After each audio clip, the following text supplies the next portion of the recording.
Ladies and gentlemen, today we're going to be making chuck roast burnt ends. Now they call these poor man's burnt ends, but you know, with the prices of everything and this like $8 million gas, we're just going to call these rich man.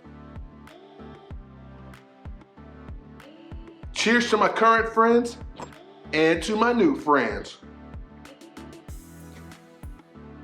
Oh man, okay, let's just go ahead and get into this, man. All right, so what we have here is about a 3-pound chuck roast, and this is from my friends at Land of Oz Beef. I mean, it's delicious Black Angus, man. Some of the best beef I've had. What we're gonna do is we're gonna cube this up in about 1-inch cubes, and we're gonna get some flavor on it, and then we're gonna put it on these little racks over here, and then we're gonna get it on the smoker, right? That's just the very beginning. This is gonna take 4 or 5 hours, but the very beginning of this is getting some seasoning on it. We're gonna keep it simple. We're just gonna put some Killer Hog steak rub on here, no binder.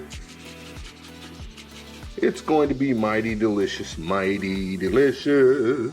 What we're gonna do is cut this into strips as clean as we can. And let's say we'll go do 1, 2, 3 maybe, right? The lefty chef, I'm at it again. About 1-inch pieces if we can. All right, so the knife work is done. So all we're gonna do is turn these and season all sides, and then we're gonna get them on the racks. What we're gonna do is move all these over to the rack. Let's see if we can go about 4 wide, 4 deep, maybe even 5, depending on the cuts that we have here. Now you don't want them touching. What you're trying to do is make sure that they have room for the air to move around, the heat, smoke to move around all sides. So make sure they're not touching together. Now 2 of these racks is about perfect for a 3-pound chuck. You see everything is covered here on these racks, just about the right size. So what we're gonna do now is just go check the smoker and we're gonna get these out there. All right, so we're out here on the smoker. This is a Pit Boss 850 Pro Series. And what we have is both racks set here, and we're gonna leave them here till, I'd say about 2 hours at 275. That's where we're gonna start, and we'll check them after that. Hey, cheers folks. You know what it is, let's go. Whew. Whoa, whoa, man, look at that, right? Ooh, look at that, yeah, look a little steamy.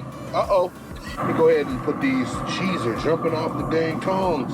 All right, ladies and gentlemen, so this is what we have. I mean, we're looking pretty good. I mean, if I grab one of these, I mean, we can eat these, but they're not that tender, right? If I pull it, they're not like pull apart tender right now, but hey, they got a nice bark on them. I mean, you could eat them right now if you wanted to. You know, they're up to well done for sure.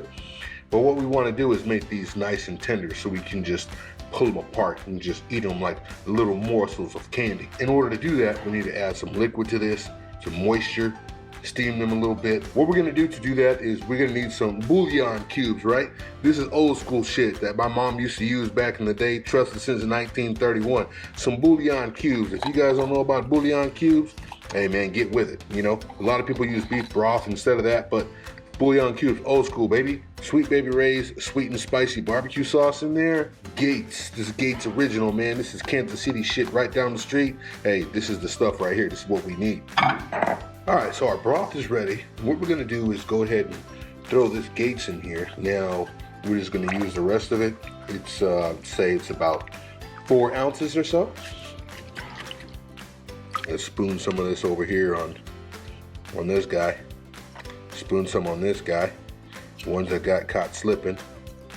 All right, this lady over here needs some. Hey, lady over here needs some. Get it wet, you know? All right, so we're back out here on the smoker. We're gonna go ahead and put this down, and we're gonna stay at our, 275, 280 temperature, and we're just gonna come back in, about, I don't know, an hour, and we'll check it. Let's go ahead and see what we got. Fuck around with that steam if you want. Get burned up, but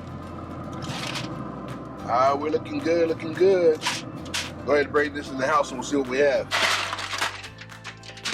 Ooh, they are looking good. Give me a second to get this glove on.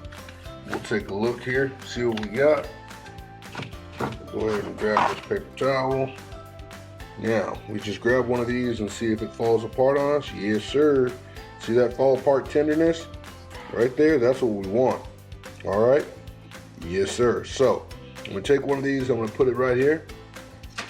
I'm gonna mix the rest of these around in the sauce that we have left over. Really hot still. I'm gonna add a little bit more sauce to it and we'll be ready to eat. All right, so here's one without sauce. We're gonna try this first just to see how good it is.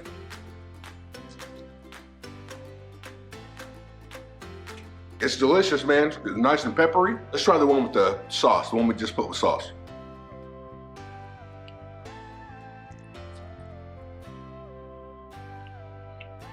I mean, is it close to brisket burn-ins? No, not even close.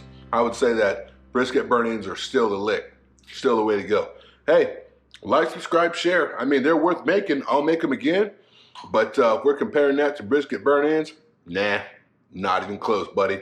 Definitely poor man's burn-ins. Hey, we'll see you on the next one. Bye-bye.